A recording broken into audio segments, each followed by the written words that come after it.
Good morning everyone. चलिए आज फिर नए टॉपिक के साथ स्टार्ट करती हूँ। पहला टॉपिक है, आज का जो टॉपिक है वो है नेशनल करिकुलम फ्रेमवर्क, जो कि NCF 2005 पे डिपेंड है। तो इसे मैं स्टार्ट करूँगी। तो चलिए इसका कुछ मेन पॉइंट जो है वो मैं बता देती हूँ।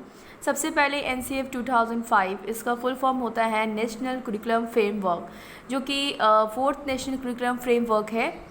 ये 2005 में ही नहीं बल्कि 1975, 1988, 2000 एंड 2005 में ये 4 टाइम्स जो है ना ये स्टार्ट किया गया था। ठीक है, उसके बाद ये ऑर्गेनाइज़ किया गया था। जिसने NCF को जो ऑर्गेनाइज़ करने वाले थे वो थी NCERT, जो कि जिसका फुल फॉर्म होता है national council of education research and training.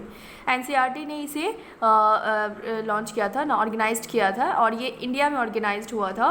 और ये जो फ्रेमवर्क है, मीन्स ये जो फ्रेमवर्क है इसका ये मेन उद्देश्य है कि ये क्या करता है, जो इसके फ्रेमवर्क के अंदर जो प्रोवाइड की गई है वो है, पहला है सिलेबस को लेकर के है, दूसरा है text book, teaching practices, reports on education,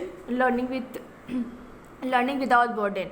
देखिए, लर्निंग विदाउट बर्डन बहुत ही ज़्यादा इंपॉर्टेंट पॉइंट है कि इसमें कहा गया था कि बच्चों को शिक्षा दी जाएगी, एजुकेशन प्रोवाइड की जाएगी, बट विदाउट बर्डन, कोई बर्डन नहीं होना चाहिए।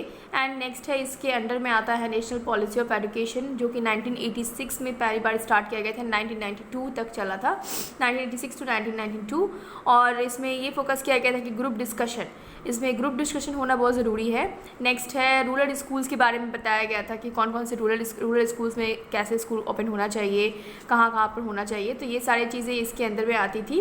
NPE भी, means national policy of education भी 1986 और 1992 भी इसके अंडर में इसके अंडर में बात की गई थी।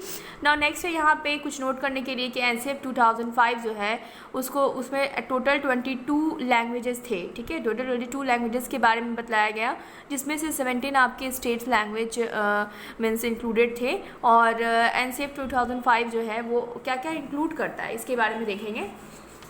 चलिए देखते हैं NCF 2005 जो है वो क्या क्या इन्वॉल्व करता है। तो सबसे पहले है NCERT, national council of education research and training को ये इंक्लूड करता है। ठीक है, जो NCERT नॉर्मली हम लोग सभी कोई 9th 10th और जितनी भी मीन्स बिहार जितने भी स्कूल्स है वहाँ बेसिकली इंडिया में क्या होता है, NCERT ही ज़्यादातर चलती हैं। नेक्स्ट है SCERT, state council of education research and training के बारे में था कि आप जिस स्टेट से बिलोंग करते हैं, उसके जैसे बिहार है तो सबका अपना अपना ये होता है। तो SCERT को लेकर के भी इसके अंडर में इन्वॉल्वमेंट था। नाउ नेक्स्ट था डाइट का फुल फॉर्म होता है district institutes of education and training के बारे में इसमें कहा गया था। इसमें 2005 में ये 3 इंक्लूडेड थे, पहला था NCERT, दूसरा SCERT एंड डाइट। ना नेक्स्ट है, इसके कौन कौन से मेन फ्यूचर्स है, फ्यूचर्स के बारे में जान लेते हैं। सबसे पहले इसके जो फ्यूचर्स है वो है, the documents divided into 5 areas. Document जो थे ना उनको 5 एरियाज में बांट दिया गया।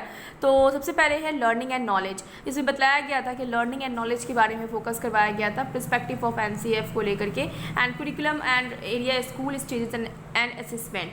इस कुरिकुलम के बारे में बातें की गई थी, स्कूल्स के स्टेजेस के बारे में था, असेसमेंट्स के बारे में था, और स्कूल एंड क्लासरूम इन्वायरमेंट के बारे में इसमें चर्चा की गई थी। नॉ सिस्टमैटिक रिफॉर्म्स के बारे में था कि किस तरह से सभी चीज़ें को मीन्स हैंडल करना है, परफॉर्म करना है। तो ये सारे जो थे मेन फ्यूचर्स थे। ना नेक्स्ट है perspective of NCF। Perspective of NCF कौन कौन से हैं। सबसे पहले है shift learning from road method. इसका मेन पर्सपेक्टिव ये था, मतलब मोटिव ये था कि जो भी हम लोग रटने का काम करते हैं उसको हम लोगों को नहीं करना है। ठीक है, हम लोगों को सीख कर पढ़ना है, रटना नहीं है। रोड का मतलब होता है रटना। ऑल राउंड डेवलपमेंट करवाना था। And integrate examination into classroom learning plus more flexible means अपने इंटीग्रेशन क्लासरूम को इतना इंक्लूसिव एंड इंटीग्रेटेड बनाना था कि बच्चे एग्जामिनेशन को फेस करने में कोई भी प्रॉब्लम फील ना करे। एंड क्लासरूम को बहुत ही ज़्यादा फ्लैक्सिबल बनाना था। फ्लैक्सिबल का सेंस ये है कि बच्चा बहुत आसानी से सीख सके without any hesitation. Nurture and earning, इसमें ये कहा गया था कि बच्चे के नर्चरिंग पे एंड केयरिंग, बच्चे के नर्चरिंग एंड केयरिंग दोनों पर ही ध्यान देने की बातें की गई थी, जो कि एक डेमोक्रेटिक है।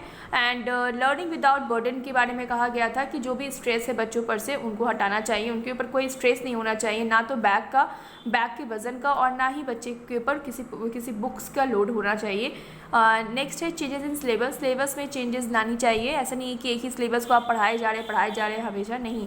सिलेबस को भी चेंजेस लाने के बारे में बातें की गई थी। सोशल रिलेशनशिप्स के बारे में बताया गया था कि जब हम लोग एजुकेशन गेन करते हैं तो हमें आपस में कैसा रिलेशनशिप आपस में बनाना चाहिए, सोशल ह्यूमन होना चाहिए, डेवलपमेंट होना चाहिए। नॉन वायलेंस के बारे में था कि नॉन वायलेंस की भावना क्रिएट होनी चाहिए। एंड यूनिवर्सल इन्वॉल्वमेंट से जितने भी बच्चे हैं वो सभी 6 से 14 साल तक के बच्चे जो है ना वो फ्री एडमिशन ले सके किसी भी मतलब स्कूल्स में। और फ्री एडमिशन के बारे में कहा गया था, फ्री एंड कंपल्सरी एजुकेशन के बारे में कहा गया था। यूनिटी डेमोक्रेसी, या इसमें ये कहा गया था कि डेमोक्रेसी में यूनिटी का होना बहुत ज़रूरी है। विदाउट यूनिटी, विदाउट इंटीग्रिटी आप जो है बिल्कुल भी हमारा कंट्री क्या है, किसी काम का नहीं, अगर जब तक उसमें यूनिटी नहीं होगी। इस यूनिटी बनाकर रहना चाहिए। एंड नेशनल आइडेंटिटी होनी चाहिए कि देश के प्रति हमें एक लगाव, एक प्रेम, एक भावना होनी चाहिए सभी के दिल में, चाहे वो किसी भी रिलीजन, कास्ट, जेंडर या किसी से भी बिलोंग करते हैं।